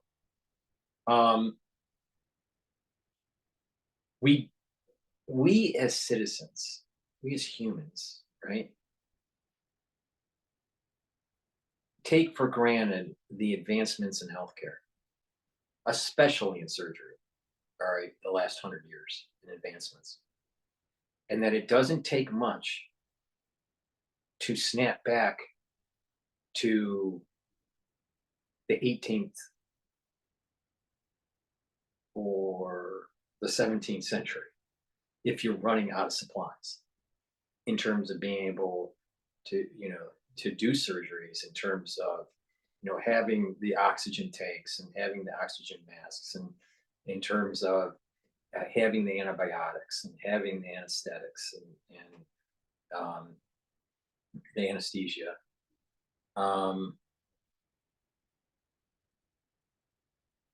So even though we have an amazing amount of knowledge in medicine, it is in a precarious situation because certain things it's predicated on a certain level of fragility, right? We need plastics. Healthcare is what it is today because of plastics, because of the petroleum out there, right? Petroleum industry. And medicines, right? But not just that, it's also power. Mankind has been in this kind of 150-year situation where things have been relatively stable because of our power grid. And it's a very small sliver of the whole time period of mankind, right? So we're living in kind of a unique period where there's stability. But once that power goes away, once the provisions for modern medicine go away, then you snap back to a pre-medicine era, a pre-surgery era. And it's much more difficult. So he's right, but this is showing how fragile humans are and how much we need the blessing from on high to continue on with abundance. We only have this, we're only living in this special time period because of a blessing. But when we don't take care of that blessing, when we have a society that wants to kill children in the womb, don't be surprised that retribution happens and then there's children out of the womb that die. So we are all being punished. And we all have to realize that we are living on a very fragile foundation in terms of modern medicine, in terms of our modern life. Modernity is based on a very fragile foundation. And that fragility is bolstered up because of a blessing. When that blessing is gone or diminished, then it starts to, you start to see the fragility. You start to see things breaking down, such as this, right? So that is a very philosophical way of looking at it, without swearing up a storm, without blaming people, even though Hamas is wrong. And I'm still waiting for Al Jazeera to say Hamas. Yeah, we will do our, we know it's not enough at all. Adding to all of this, we have around 50,000 people using the hospital as shelter, which is adding to the burden of the electricity, to the water consumed, to the amount of infection we are getting in the patients. I have seen many patients with worms coming out of their wounds. Whatever you do, whatever you try to do, you keep getting these worms. Now, for me, the standard dressing is using sugar as well as vinegar for the patient. And interestingly, it was like something I introduced to you, and then most of the time the nurses would refuse to use that sugar. Then I have to send one of my doctors to go and show the nurses how we use the mixture of vinegar and sugar to help the patient, because we run out of most of the needed dressing and needed instruments and needed, the fancy things, which is antimicrobial, or which is the usual antiseptic dressing. We run out of all of these things, even the usual betadine, which is the standard way of antiseptic solution. We are running very short of that one, and we say like we have to consume only one bottle of half liter for the whole department and theater, because we don't have enough of that. So that's the current situation. We're running out of everything. She wants to shut the doctor up. Impossible choices there. She wants to shut the doctor up, but he's trying to explain how dire the situation is because they're running out of supplies, and that's only proving my point that mankind and its social systems are built on a very fragile foundation, and it needs a blessing. God's upset with all of us, and I'll tell you, a big part of it is these ultra fucking liberals that pushed a certain policy of destroying the family unit and killing children in the womb. And then we'll spend so much time trying to worry about the death of children out of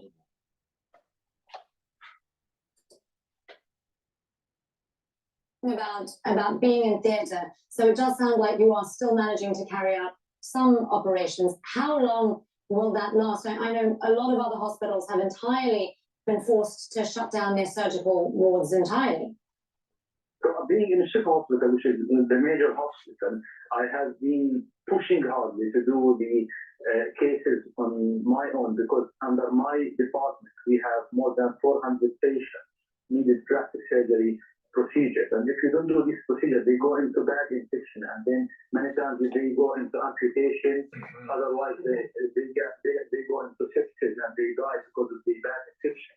So what I'm trying to do, I've been trying to push harder to do this. So I started running the theater, which is in burn unit, with no nurses because of the shortage of the healthcare professionals. So this theater, the one I'm running, is with no nurses, with anesthesia technician and a schedule of anesthetist, with little bit of anesthesia medication, and many times we do it with minimal anesthesia, because they will tell us, the guys, that what we have, we should leave it to the maximum. And if the procedure is not that much painful, we use a little bit of sedation, and then that's it. Because, so what I try to do, I try to adapt myself to what's there, but on the other hand, many days I was called by the admin of the hospital saying, the management, that you have to close the theater because we run out of the fuel for today, and then we have to stop your theater, your life, your system for and then that's it.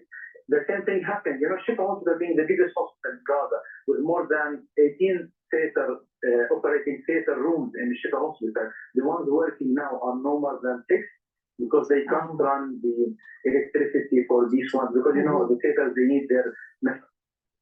Israel warned 3 or 4 days ago that there was terrorist activity in that region around that hospital, and people were actually trying to find refuge there. And not one sentence about that on Al Jazeera. Not one sentence. In their airflow things to keep it as much as you need sterile.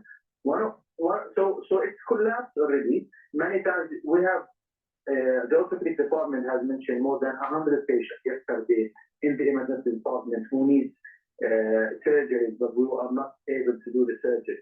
In my department, I have 250 patients who need surgeries, but I'm unable to do this.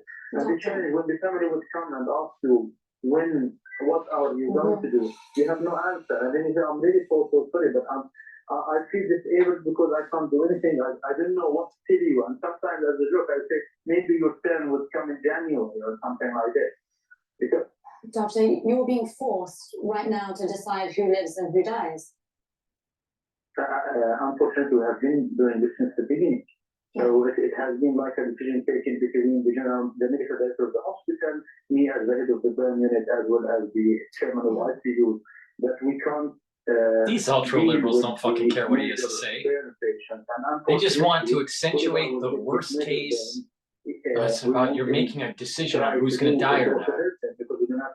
Well, he's in a triage situation. It has been happening now, and many times, as an internal message between us, the general manager of the hospital, Dr. Abdul, keeps sending us, guys, we know you have been working hard, we know you have been trying your best, but sometimes the situation is out of our control, it's out of our hands. So don't feel like this is, because it keeps, the sympathy and the empathy with the patient sometimes would just limit your capabilities to work. And then we try to say this is what we can do, and we have been working hard. But it's what's on the ground that we know we could have done better for the patient. No one has evacuated patients out of the Shifa hospital except for maybe 50 patients. No one has evacuated the people who have been using the Shifa as shelter. So what happens that if I operate on a patient and I send them home, they will tell you where is home. I'm so sorry, I can't go anywhere. And then the patient will stay in the hospital. Doctor, we're seeing, we're literally watching right now images of the shelling, or the aftermath of the shelling that's taken place around the Indonesian hospital, which is also in northern Gaza. We know, as you were telling us, the Al Nasser Children's Hospital has now had to completely shut down. Terrorist hospital all of these other health and facilities. terrorist launch sites around the hospital. A lot more of the healthcare burden at Al Shifa Hospital. I mean, Israel's doing the right thing. To go home. Are you now also having to deal with additional strain because you're taking on more patients from elsewhere? Yeah, I think we are now the ones covering the pediatric, the other specialties hospital, the psychiatric patients even will come to Shifa Hospital. Yeah. So in the main plan for the hospital, Shifa was for trauma mainly. Currently, it's the only hospital covering the center of Gaza, which means a lot of burden on the hospital itself. And I will tell you, this morning when I was doing the round, I have seen a child who's 5-year-old with his eye, he was unable to open both eyes. And then I said, Dad, what about the ophthalmology? They said there is no ophthalmology. We're going to go to commercial for P&A. Take turmeric. It reduces inflammation. And what that will do is it'll help to get your body to heal. A lot of people in the United States are chronically inflamed. They have chronic issues. Bring down that inflammation by taking turmeric. When you're sick, let's say you caught a cold, take extra turmeric and it'll help to heal. This is also an antioxidant. So again, it'll slow down the oxidative process. Another item that you should be taking every day is ashwagandha. It controls your blood glucose levels, reduces inflammation. Clarity factor helps to get rid of the brain fog, gets those dendrites active and connected so you have better memory and you'll have more mental clarity. When you take this in the morning or in the afternoon, you'll be able to do your work or do your schooling with more clarity. Then take Goodnight formula on my store, which has tryptophan and melatonin in it, and it'll allow you to get 3 cycles of REM sleep. That will help you to solidify memory. That'll also help to detox your body at the cellular level and at the neuron and glial level. Your brain needs to rest, go into a cycle of sleep, have well-rested sleep, and your body will detox. When you do that, your body will be healthier. And there is a correlation between poor sleep and dementia. So get the Goodnight formula on my store, the-studio-reykjavik.com, to improve your mental health. Probiotic. You need a good gut biome. This is a powder. You saw me eat the hummus during breaking news. And what you do is you put, in a smoothie or in hummus or in something soft or even in water and take it every day.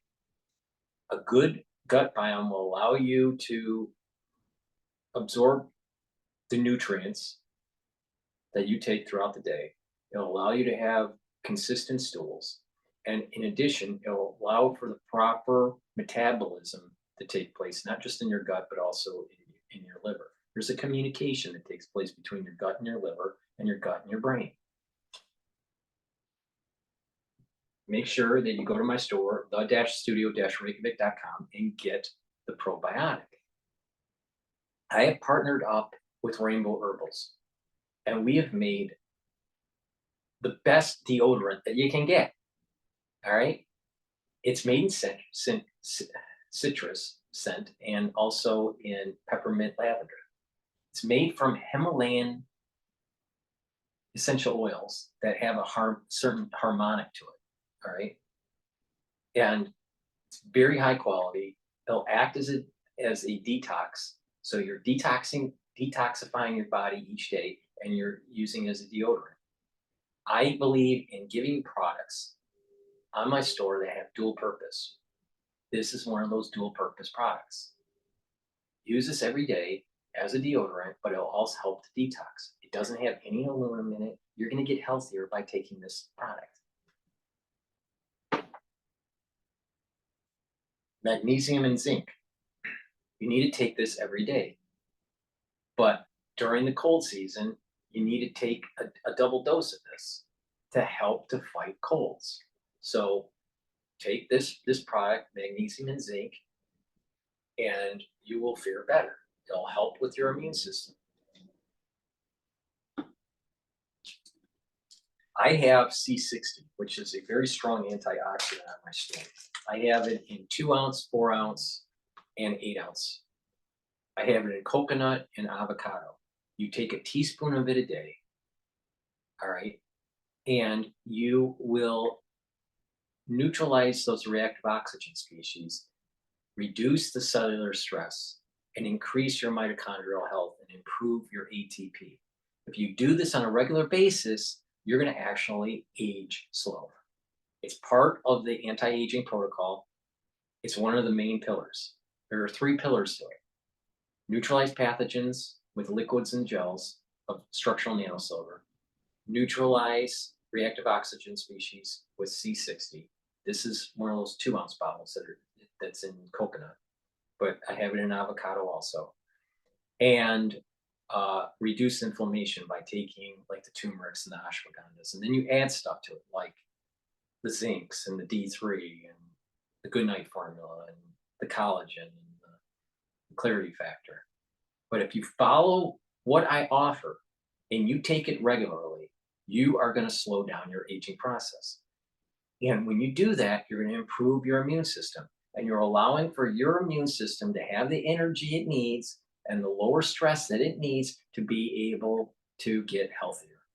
And when you couple that with proper diet, proper exercise, proper supplementation, proper sleep, and proper mental exercising, like reading, writing, and talking to people in the real world, and not listening to crazy liberals, you'll get healthy. You'll age slower. So follow my advice, follow the protocol, and you're going to do much better. So go to my store, the-studio-reykjavik.com, and get the C60. It's a very strong antioxidant, it's very potent. Take a teaspoon of this a day. If you work out a lot and you need to recover quicker, take the C60 before your workout, and you'll notice that you'll heal faster. Your recovery is faster. I have a lot of products on my store. Go to my store, the-studio-reykjavik.com, and you will get healthier. And you support my work. Because where are you going to get this unvarnished news? In my very unique perspective. Now back to Al Jazeera. It's afraid to say Hamas. Because it's like the hospital has been shut down and no one is coming. Sometimes you get one coming every other day or the third day. And then I tried to open the eyes of the patient, and then I found one eye was like full of blood, the eyelashes. And then I opened the eye. The other one had like a big red color thing with injury to the conjunctiva. I don't know what underneath it. And then I said, we need ophthalmologist. But they said, there is no ophthalmology now. And then there is no ophthalmology literally. It's not like, we are facing this as it has been shut down. No, there is no ophthalmology service in Shifa Hospital because the main hospital has been shut down. And then most of the healthcare professionals, they felt unsafe because they were bombed in the hospital. And then whenever they, as a human being with families, sometimes they prefer to go to the safer place, which is assumed to be south of Gaza. And then many of the healthcare professionals would go there to the south of Gaza, which is apparently not safe because not less than 45% of the casualties and the killed people are from south. Indeed, the bombardments are continuing in the south as well. Doctor, you mentioned that you specialize in burns and that you work in the burns unit. Can you describe the kinds of injuries that you've been seeing? Given the bombardments we've been seeing, I imagine they've been very extensive. So, I moved from London last February, so this is the first war I've been attending in Gaza. But as per my colleagues here, most of the weapons we used were something with very little burn element of this one. But in this war, exceptionally, the amount of burn is really horrible. So we see a lot of extensive burn, very deep burn, as well as strange thing of inhalation and injuries coming with most of the patients.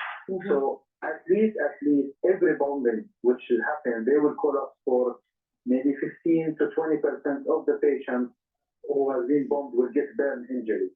Adding to all these things, when I treat these patients, they will go into infection very fast.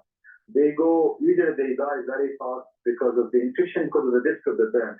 So the risk of the burn is very severe. The extent of burn, I mean like 40% of the body, or 50% or 70%. And what I have seen in many of the dead bodies is the whole skin will be melted until the bone comes out of the body. And I have seen this in two large patients with isolated limb. One of them was isolated limb. The bone was coming out of the skin, or just has been melted. And then the other patient had half of the body being badly burned, and then that didn't survive more than 2 hours. So the amount of burn we see is exceptionally catastrophic. It's not the usual one. They keep trying new weapons on our people. These are new weapons where they keep.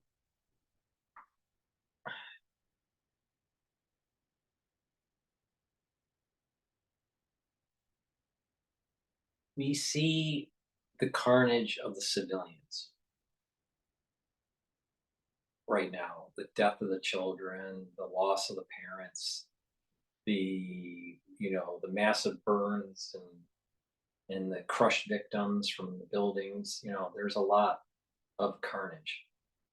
And again, there's a divine retribution that's taking place. And they allowed Hamas to dig in.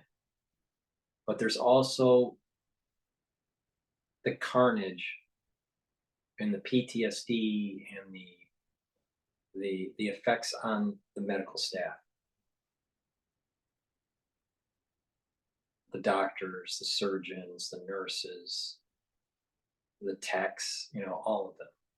They see this day in, day out, and it will strain them, and it will, and they're running on adrenaline. And sometimes it doesn't hit them until after the adrenaline wears out. And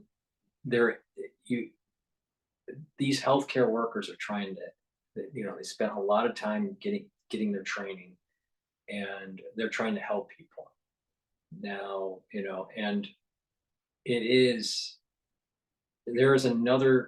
another dimension of the casualty, and that is the post-traumatic stress, right, of the civilian population, but that's also in the healthcare population that is servicing all these people with very little resources. So it's it's tough for these people. And I have seen some post-traumatic stress within some healthcare providers during the COVID crisis. And it's real, and this is much more intense of, what he's describing for the healthcare workers. But there is a stress, and these healthcare workers need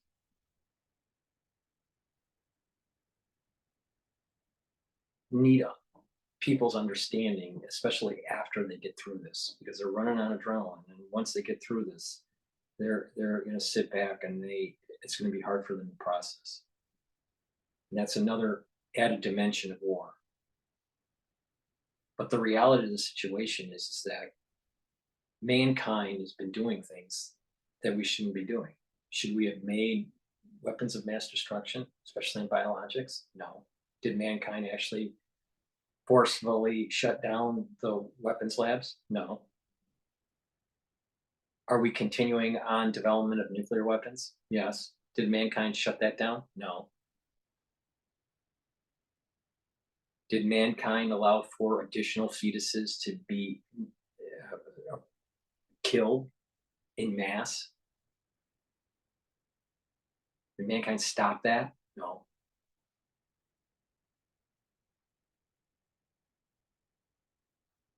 So there is carnage at the human level. There's pain and suffering at the human level. But it is not looking at this in its full totality until you realize that mankind has been doing things that it shouldn't be doing. And we have been drifting away from precepts of the Bible and of the Torah that leads to destruction. And the destruction of the family unit, the destruction of fetuses, the push of these ultra-liberal agendas, the sexualization of children, the gender fluidity, and all this stuff that's antithetical to the Bible. This is part of the reason, not the only reason, but part of the reason why mankind is being cursed. And we need to come to grips with that. Once we come to grips with that, then we will realize that it is in our power to change course, to repent, to make things right, and to have peace on this earth.